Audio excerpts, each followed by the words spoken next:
भरोसा है पैसे से खरीद लूंगा, गरीबों को पैसा दे दूंगा, पैसा से वोट खरीद लूंगा। ये व्यवसाय यहाँ चल रहा है, पैसे से वोट खरीदने वाली व्यवसाय चल रहा है। जन स्वराज ये काम नहीं कर रहा है। मैं पैसे से वोट नहीं खरीदूंगा, मैं उनके दिल पर राज करूंगा, उनके दिल को सुकून और शांति पहुंचाऊंगा काम के माध्यम से, ईमानदारी के माध्यम से। पूरा आग्रह है, अनुरोध है कि प्रथम बार आप वोट करें। आज तक तो वोट किए जात धर्म संप्रदाय के नाम पर, मंदिर मस्जिद गुरुद्वारा के नाम पर। अब जो वोट करने जाए वो अपने लिए करें, अपने छोटे भाइयों के लिए करें, अपने वृद्ध माँ पिता के लिए करें। एक बार वोट अपने लिए करें, पिछली सारे रिकॉर्ड को छोड़कर, ताकि आपका कल्याण हो सके। और आपका कल्याण होगा तो हमारे क्षेत्र का कल्याण हो जाएगा, प्रदेश का कल्याण हो जाएगा। इसलिए आप सभी देखना शुरू कर चुके हैं वर्तमान 24 लाइव, और आप सभी को पता है कि बिहार विधानसभा चुनाव में मतदान में महज कुछ ही समय बाकी है। और चूंकि इस बार हम सभी उपस्थित हो चुके हैं तरारी विधानसभा क्षेत्र में, और तरारी विधानसभा क्षेत्र में इस बार जन स्वराज ने जो प्रत्याशी मैदान में उतारा है, वह प्रत्याशी किसी परिचय के मोहताज तो है नहीं, क्योंकि ये लोकल है, मतलब क्या कहते हैं, ये धरातल से जुड़े हुए हैं। और सबसे बड़ी चीज है कि ये पूर्व शिक्षक रह चुके हैं। चंद्रशेखर सिंह इनका नाम है, और ये इस बार तरारी विधानसभा क्षेत्र से मैदान में है। जन स्वराज के प्रत्याशी हैं, आम जनता के बीच में जा रहे हैं। और सबसे बड़ी चीज है कि इस बार तरारी विधानसभा क्षेत्र में क्या कुछ वस्तु स्थिति है, उसके बारे में थोड़ा सा इनसे बात करेंगे और जानेंगे कि इस बार तरारी विधानसभा क्षेत्र की जनता का मत क्या है। लेकिन तमाम बातें करने से पहले, आज चूंकि छठ का पहला अर्घ है और इस महान पर्व को लेकर के हम अपनी टीम के तमाम लोगों की तरफ से तमाम देशवासियों को छठ पूजा की ढेर सारी शुभकामनाएं देते हैं। तो आइए मिलवाते हैं चंद्रशेखर जी से और बात करते हैं। चूंकि ये तरारी विधानसभा क्षेत्र से इस बार जन स्वराज के प्रत्याशी हैं, तो थोड़ा सा जानते हैं, मिलते हैं, बात करते हैं। सबसे पहले सर, आपको तो छठ पूजा के पहले अर्घ की ढेर सारी शुभकामनाएं। इस महान पर्व में हम सभी आज यहाँ पे मिले, क्या माहौल है अभी 2025 बिहार विधानसभा चुनाव का? आप तो खैर घूम रहे हैं, कैसा माहौल लग रहा है? सर्वप्रथम आपको और आप पूरे दर्शकों को बहुत बहुत मैं दिल से बधाई देता हूँ। आज महान पर्व छठ में सारे लोग लगे हुए हैं। आज चारों तरफ 2-3 दिन से 4 दिन के लिए ये लगे हुए हैं। इस छठ के महान पर्व पर मैं तमाम छठ व्रतियों को भी जो तपस्या कर रहे हैं, उनको भी तहे दिल से मैं स्वागत करता हूँ और प्रभु से कामना करता हूँ कि उनकी मनोरथ जरूर पूरा करें। और सभी छठ व्रतियों से भी मैं आग्रह करता हूँ कि इस बिहार के बदहाली को समाप्त करने के लिए, खासकर तरारी विधानसभा के बदहाली को समाप्त करने के लिए जरूर एक बार दुआ उस प्रभु से मांगेंगे, ताकि यहाँ की बदहाली समाप्त हो सके। लग रहा है कि जिस तरह से इस बार जन स्वराज का जो मुद्दा है, पलायन और खास करके शिक्षा, और साथ ही साथ प्रशांत किशोर जो जन स्वराज के संस्थापक हैं, उनका कहना है कि अपने बच्चों का चेहरा देख के वोट करें। क्या लग रहा है कि तरारी विधानसभा क्षेत्र में इस बार जनता अपने बच्चों का चेहरा देख करके वोट करेगी? प्रशांत किशोर जी का बच्चा कोई निपरगवार नहीं है, न उनका परिवार है, और उनको अपने लिए चिंता भी नहीं है। प्रशांत किशोर जी को पूरे बिहार की आम आवाम की चिंता है। आम आवाम की शिक्षा कैसे सुदृढ़ हो। शिक्षा पर इतने रुपए खर्च हो रहे हैं, फिर भी माकूल उसका रिजल्ट नहीं मिल रहा है। इसलिए प्रशांत किशोर जी की चिंता है कि यहाँ के लोगों को मैं साक्षर करूं। हर प्रखंड में एक आदर्श विद्यालय नेत्रहाट के तौर पर खड़ा करूं, लेकिन वो करने में समय लगेगा। तब तक प्रशांत किशोर जी ने कहा है कि शिक्षा की रोशनी हर घर में जल जाए, इसके लिए जो लोकल स्कूल बढ़िया चल रहे हैं प्राइवेट, आप उसमें ही पढ़ाइए अपने बच्चों को, और फीस उसका हमारी सरकार बनेगी, हम उनको देंगे हर महीने 1000 रुपया। ये उनकी इच्छा है शिक्षा को समझाने के लिए। और अशिक्षा के चलते ही यहाँ रोजी रोजगार की कोई व्यवस्था नहीं है, बाध्यता है, मजबूरी है बिहार के नौजवानों को बाहर जाकर काम ढूंढने के लिए। तो ये दूसरा मेरा संकल्प है कि हर हालत में सरकार बनती है तो उनको बिहार में ही हम 10-15 हजार रुपए के लिए कहीं बाहर जाने नहीं देंगे, उनकी रोजगार की व्यवस्था यहाँ करेंगे। हम इसके लिए चिंतित है। पलायन बंद करेंगे किसी कीमत पर। पलायन से उनको भरपूर मजदूरी भी नहीं मिल रहा है और बिहार की अपमान भी हो रहा है। इसलिए प्रशांत किशोर जी के दिल दिमाग में ये बात घर कर गया है कि किसी कीमत पर मैं ये करूंगा। ऐसा नहीं है कि चुनाव 14 तारीख खत्म हो जाएगा, इसके बाद में हम बैठ जाएंगे।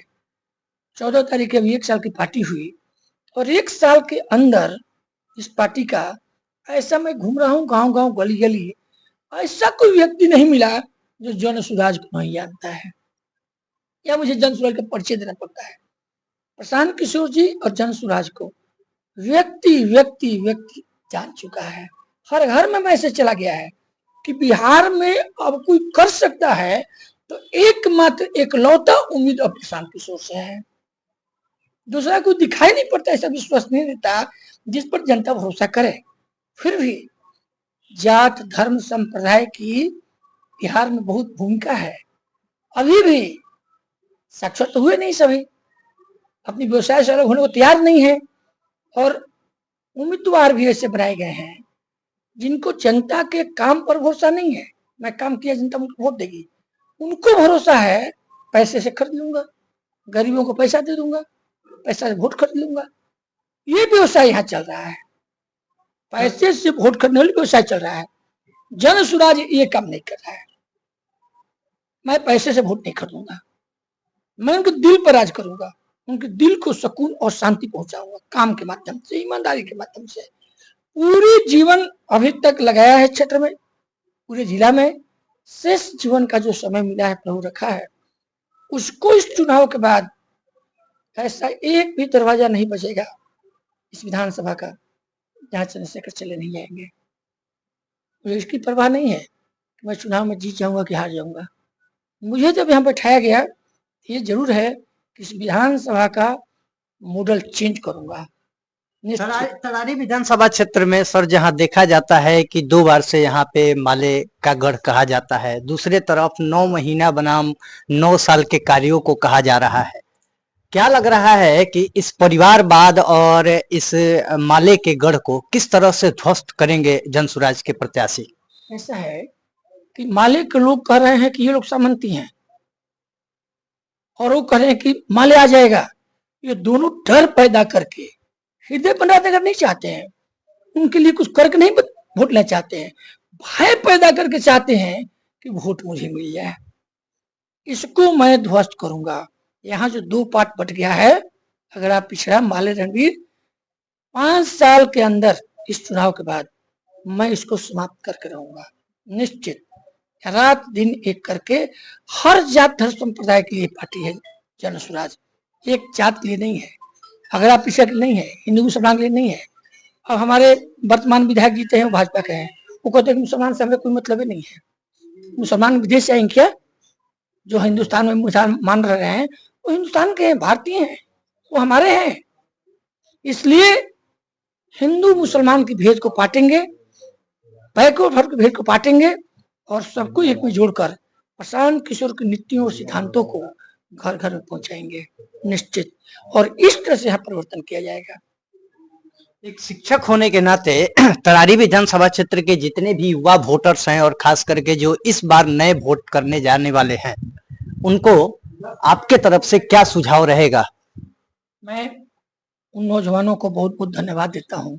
जिस गांव में जा रहा हूँ तो युवा वर्ग आगे दिखाई पड़ रहा है, उन्हीं का भविष्य है। हम लोग को अपने लिए कुछ नहीं करना है, अब जो भी जीवन जी रहे हैं करना है तो उन्हीं के लिए। मेरा आग्रह है, अनुरोध है कि प्रथम बार आप वोट करें। आज तक तो वोट किए जात धर्म संप्रदाय के नाम पर, मंदिर मस्जिद गुरुद्वारा के नाम पर। अब जो वोट करने जाए वो अपने लिए करें, अपने छोटे भाइयों के लिए करें, अपने वृद्ध माँ पिता के लिए करें। एक बार वोट अपने लिए करें, पिछली सारे रिकॉर्ड को छोड़कर, ताकि आपका कल्याण हो सके। और आपका कल्याण होगा तो हमारे क्षेत्र का कल्याण हो जाएगा, प्रदेश कल्याण हो जाएगा। इसलिए मेरा आग्रह है नौजवानों से कि नौजवानों के पास बड़ी ताकत है, ऊर्जा है, ये जो चाहे सो कर सकते हैं। तो अपनी ताकत को लगा दें कि 6 तारीख को 6 नंबर पर जन सुराज का स्कूल का बस्ता छाप है तराई विधानसभा में, चंद्रशेखर का नाम है। आप उस बटन को इतना चोट से बटन दबाइए, इतना बटन चोट लगाइए कि 6 तारीख 6 नंबर छक्का बाउंड्री पार जाए। तो ये तो क्योंकि तरारी विधानसभा क्षेत्र की जनता का मत है, और चूंकि तरारी विधानसभा क्षेत्र की जनता को ये अच्छे से पता है कि कौन ऐसा उम्मीदवार है जो इस बार तरारी विधानसभा क्षेत्र में अच्छा विकास और अच्छी तरक्की, शिक्षा के साथ साथ स्वास्थ्य पे भी ध्यान दे। मैं चूंकि तरारी विधानसभा क्षेत्र में जन सुराज के जो प्रत्याशी थे चंद्रशेखर जी, इनसे बात कर रहा था और खास करके युवाओं को लेकर के, युवा वर्ग को लेकर के क्या सोच है और क्या विजन लेकर के ये इस बार मैदान में आए हैं, इन तमाम चीजों पे बातें हुई। तो ऐसे ही आप सभी देखते रहें वर्तमान 24 लाइव और मेरा कवरेज हमेशा जारी रहेगा। प्रत्येक विधानसभा क्षेत्र में कहीं ना कहीं आप लोगों को दिख जाऊंगा, तो ऐसे ही देखते रहें। धन्यवाद, जय हिंद, जय भारत। और छठ पर्व की एक बार फिर से आप सभी तमाम देशवासियों को छठ पर्व के पहले अर्घ की ढेर सारी शुभकामनाएं। धन्यवाद।